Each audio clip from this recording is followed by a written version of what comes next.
Okay, this is how to play some Wukong, part 2.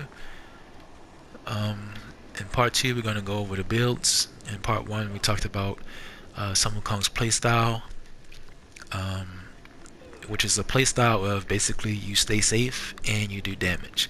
I mean, if you go an arena game, like your goal should be to do the most damage in the lobby and not die at the same time. So go like, go like 10 and 0 or something with most damage. I mean, usually it's pretty easy to get 30k damage with some Wukong in any case, if you build them like we showed you in part 1, where you max the 1, you max the 2, you max the 3, you max the 4. So this allows you to do the maximum of damage while staying safe at the same time, which doing free damage is a lot more damage than if you were to build a tanky god squishy, which a lot of people don't understand. People will build Bologna and they'll have like all the attack speed items and power items, and then they'll get in the game, or at the end of the game they only got like 15,000 damage, which is terrible. So they built all these damage items and did no damage, or they built all them damage items and then they look at my damage and I got 30k.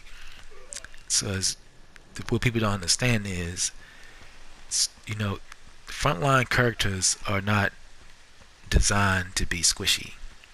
Like, they're not designed to do damage as a squishy, and there's a reason for that, because they're melee characters.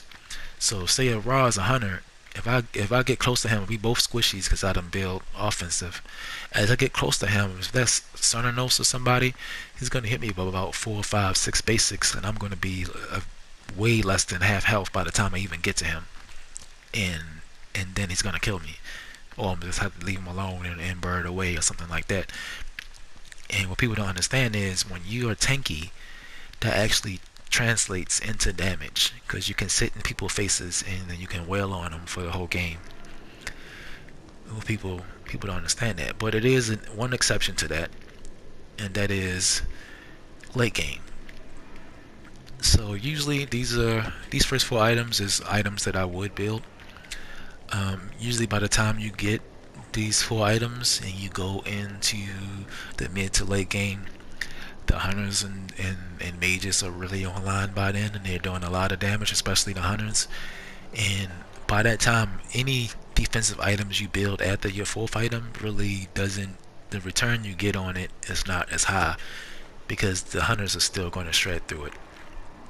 They're going to take your life. So you don't want to overbuild defenses when you dive in them.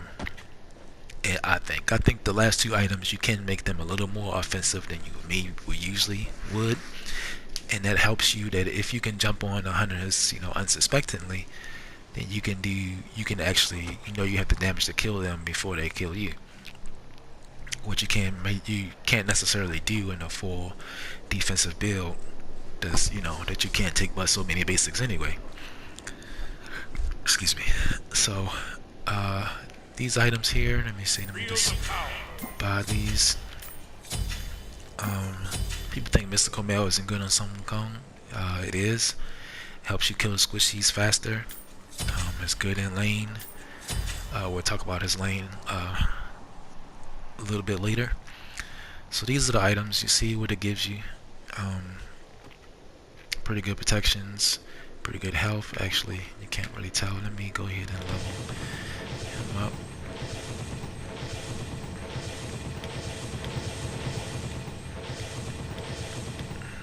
Okay, that's 20. So we will max the 2, then we max the 3, then we max the 4. Alright. So let's see what we got here. So 198, 128. That is actually pretty good, especially with 2800 health. This build is a good build.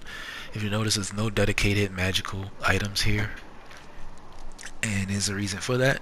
On a warrior, as long as you have health and you have at least, I would say, about 100 magical protections or more, that's good, because the magical damage in this game is, you don't get hit with it as much as physical damage usually. I mean, you have to check the comp that you're going against, and then magical damage for the most part in this game is also very bursty, which means, you know, it's not continuous like 100 damage with attack speed and pen and all that kind of stuff like that.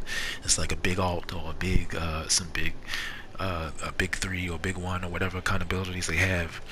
So it's very bursty, and the nature of burst damage, usually you can dodge it. It's like a one-time thing, and you dodge it, and then you kill the person. So you can stay alive by avoiding magic damage, but you at least have at least 100 or more, a little bit more than that, so that if you do get hit with something, that you can survive it. You don't want to get blown up, you know, in one ult or something like that. And like I say, you have to check your comps. With some mages, if they have double mage in arena or something like that, or more, or 3 mages, you might want to build more magical defenses, because you know they're still going to be able to blow you up. But for the most part, you don't need to necessarily build a dedicated magical item unless it's a counter, in which Sun Wukong is good at, because Sun Wukong don't really have any items that's core on him.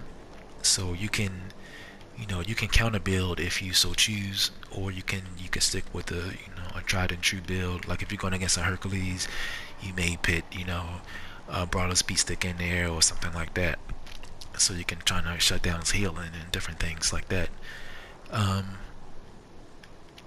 This build is actually not the one I'm using right now though.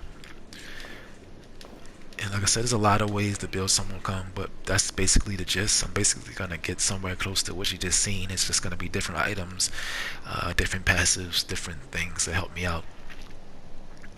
So right now, starters on Sun Wukong, you can build Bluestone, you can build Mark of the Vanguard, you can even build Death Toll, especially if you go into this item, which is what I'm going to go into, Gladiator Shield. You can build Death Toll with that. I wouldn't really recommend it if you're going against a basic attack god in the solo lane, because they're still gonna, you know, they're a basic attack god. They still, you're not gonna be able to trade with them. And I'll show you what you do against, you know, other gods in the lane a little bit later. So yeah, you're gonna go for Gladiator Shield, which is a lot of sustain. It gives you protections. It gives you cooldowns. Pretty good item for this price. After that, we're gonna go. You're either gonna go into Shifter Shield if you're going to be offensive, but it still gives you some defense, or you're gonna go into Spirit Robe. But you're still gonna go into both of them anyway. So let's say we go into Shifter Shield first. Right now, this is a lot of power. Yeah, and it's good amount of protections too. Right now, there's no health. So we may want to get the health now, or we may hold off on it. Like let's say we don't get shifters and we get Spirit Robe. So the thing about Spirit Robe is, if you get to this tier 3 and by the time you back you actually have enough of Mental Discord, you get Mental Discord. If you don't have enough to get that, then it's okay to get the Spirit Robe. But Discord is better. It's cheaper than it used to be, by like 300 gold. And the passive is really good. I mean, it's basically another get out of jail free pass that you get. I mean, when it procs, you stun everyone around you and you get CC immunity for like a second. So basically, if you in any you know, crowd control, you walk out of it, you stun them, and on Sun Wukong you use the Kin just burn away after that. Excuse me. Excuse me. So you want to get this. If you don't have enough, you get this. Either way is fine, but you want the Mantle of Discord though. It's really good. So let's pick that up. So after we get that, we're probably gonna go into, let's go into some health here. Right, so we go into health, and this item is really good because it gives you protections, and since you're not building a dedicated magical item, getting those extra 20 protections really helps you to get up over that 100 protections mark that we talked about. And it gives you health, which, I mean, the fact that you have health is the reason why you can survive the burst for, you know, for only having that amount of protections. I mean, that's enough protections when you have that much health to survive bursts from pretty much, any mage. Um, some of them can probably blow you up, maybe. Outposh or something like that. Then we're gonna go into shift the shield. Shift the shield works really well with Sun Wukong's passive. It's not. This is PlayStation console, so the passive hasn't. I mean, this item hasn't been changed yet. I think I got a buff, so it's going to be stronger in the offensive and stronger in the defensive, which is still fine for Sun Wukong. Because of its passive, it really doesn't. As long as it does what it do, I mean, it really doesn't matter to Sun Wukong much. And it is better now, so that's fine for him. Let's see. So after this, we're going to go into Runeforge Hammer. And the reason for this is because of the combo we just talked about. You actually don't need Frostbound Hammer with Sun Wukong to stick on people. I mean, you're just going to get that combo off, and depending on what's the situation, how many people is near, is one-on-one, how much damage you're doing to them, who it is, and stuff like that is going to decide how long your combo is going to be.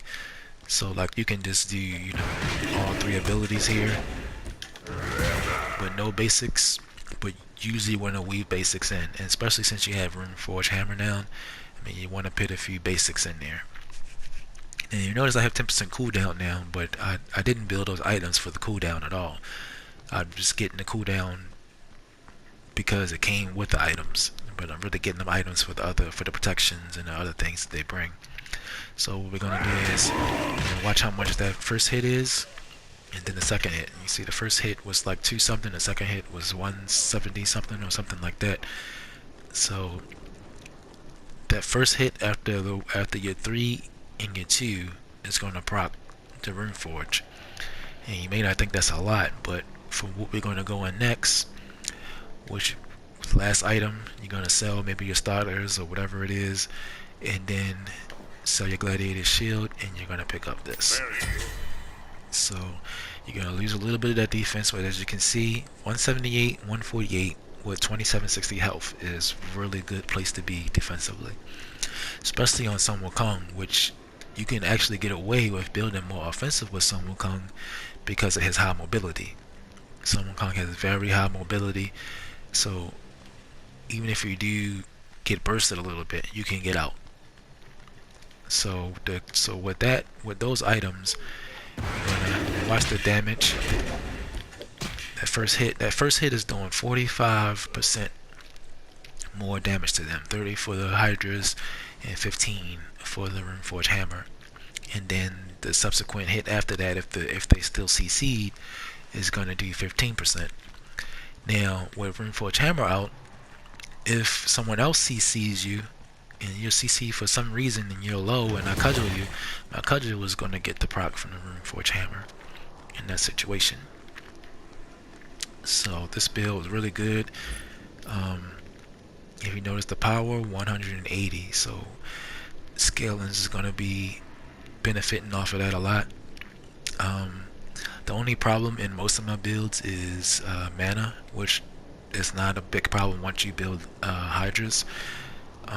But before you get that, or you're gonna have mana issues, so you want to either build a mana chalice, or you don't necessarily have to build a mana chalice, but you need to be aware of your mana and have some mana potions and try to get your mana buff when you can. So with that, we're going to go into part 3. We're going to talk a little bit about laning, some tips and tricks, and kind of put a bow on everything. So see you in part 3.